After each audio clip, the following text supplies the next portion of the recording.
Okay, so now we're going to deal with a long, complicated, and unpleasant one. But it shouldn't be that bad. So we're going to have a pulley. We're going to start off with a couple of masses hanging from it. 2 on both sides. Looks like it's in equilibrium because both of them are the same masses. So we're hanging those on both sides. We know that the pulley has a radius of r1 and a moment of inertia I1, and that each of these masses is a mass m.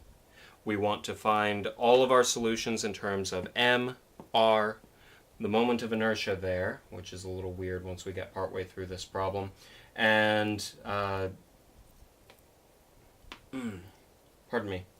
and gravitational acceleration. They said something about constants, and that's more or less what they mean by it. We can use little g as a constant. Okay. So in part A, what we want to know is what's the tension in this wire when we have both of them set up like this. Well, we can find it pretty simply just by doing a sum of forces on one side of it because of the symmetry. We can see that the tension going up here is going to be the same tension over there so long as this thing isn't actually spinning. It's going to get a little weird when it starts spinning. Okay, so if I look on these two masses together, I could look at them as an object of two mass, or mass 2m, I should say. My sum of forces in the y is going to be my tension minus 2mg. That's going to be equal to my mass times my acceleration. Well, that's 2 mass, or 2m is my mass, but my acceleration is 0, so that goes away, and we find that the tension, adding that over, is nothing more than 2mg. We can do the same thing over here, and we'll find by symmetry our tension is the same thing, which is good because the tension is then uniform throughout that wire, which is what we're used to. Now here's where things change. Now that we've found that, they're going to switch things up on us. And instead of having them evenly distributed, we are now going to have 3 on one side and only 1 on the other. So for part B, the first part, they tell us that as a result, our acceleration equals g over 3, little g. So that's going to be something like, what is that? Almost 3.3 meters per second squared. All right. They want us to find, now they're calling this tension sub 3 and tension sub 1 to denote the side that has 3 masses on it and the side that has 1 mass on it. So the first thing that we want to find is the tensions in both of these wires. So for 1, we're going to find tension 3. Well, same thing as before, sum of forces in the y direction. That's going to be tension sub 3 minus, in this case, 3mg equals my mass times my acceleration. Well, 3m is my mass, and my acceleration is negative g divided by 3, because they're accelerating downward. Okay, I solve this pretty quickly, and I will find, adding that guy over to the other side, my 3 will cancel out there, and I will end up with, let's see, what that guy simplifies down to is, interestingly enough, 2mg. Alright, so I found the tension in one side. Now this is the strange thing, and one thing that you got to keep in mind on this, when things are starting to rotate, tension is not always the same all the way through here. Because what's happening is we've got some of the force coming down here. Some of the force is actually being, quote-unquote, used up to actually supply a torque to make this guy move. Okay? So what we're going to see, let's do our sum of forces on the opposite side, back over here, just like before. We'll find sum of forces in the y direction equals T1 minus just mg, because there's only one mass, or one m over there. And then I'm going to set that equal to my mass, which is m, times my acceleration, which is g over 3. It's a positive g over 3, because this one's going to go up. Okay, so solving for T1, I'm going to find that it is, if I'm not mistaken, 4/3. I believe, where did I write that down? There it is. 4/3 mg. As I said, when things start rotating here, the tension is not always uniform throughout the entire wire. And the discrepancy between these two comes from some of that force is being used to spin that pulley. In fact, that's where we're coming in on part 3.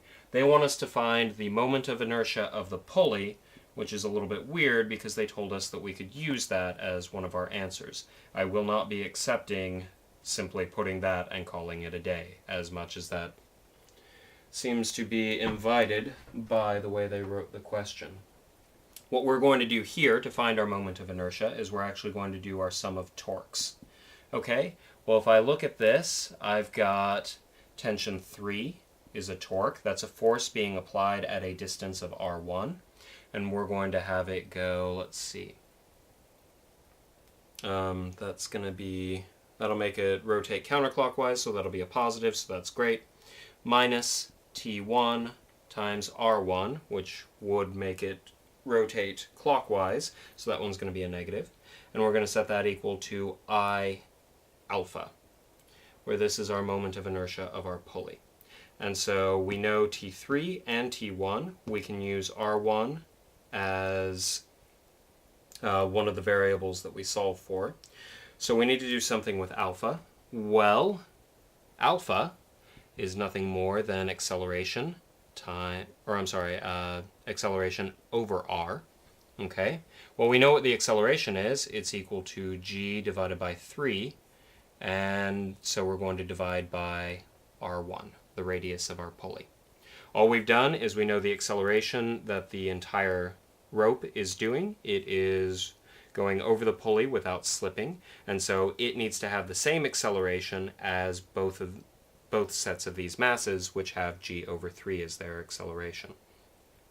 Using this relationship, I can now replace alpha with stuff that we're free to solve within the terms of.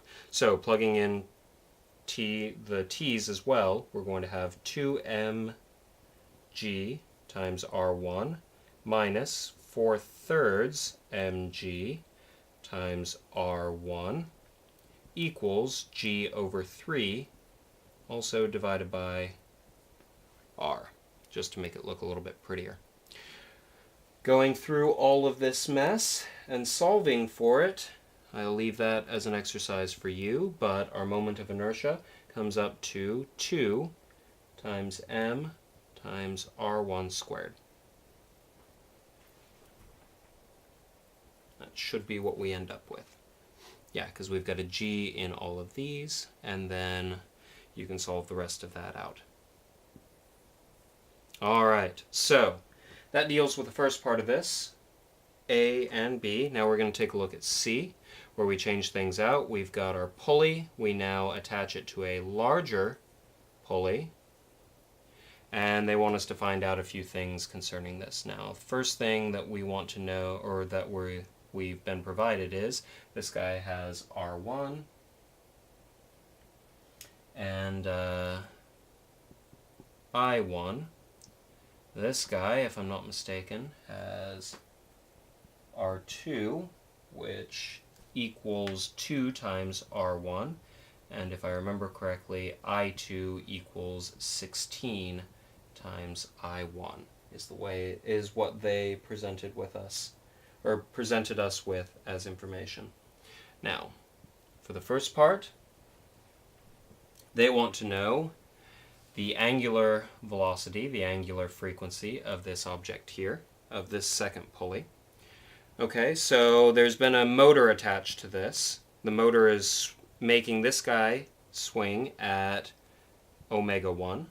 We are able to give our answer in terms of omega 1, I1, and R1. Okay, well, the thing that connects both of them is a wire, a rope, and that rope moves without slipping, which means that the velocity of the rope is the same for both. That's our limiting factor. That's what we can use to move from this object to the other. This rope is moving at a set velocity, which means the velocity that it has over here is the same velocity it has over there.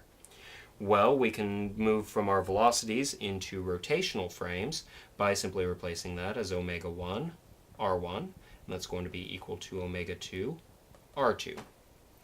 We want to solve for omega 2, so let's plug in this so that we can get it all in terms of stuff that we can use.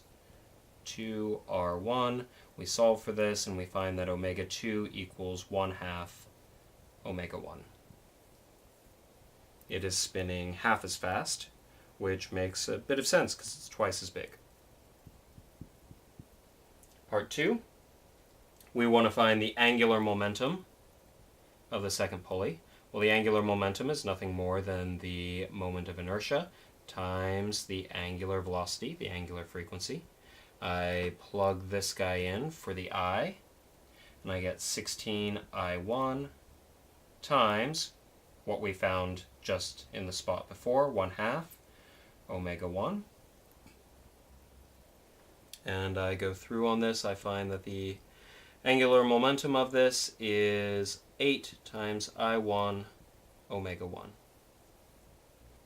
And finally, part 3, we want to find our kinetic energy of the total system.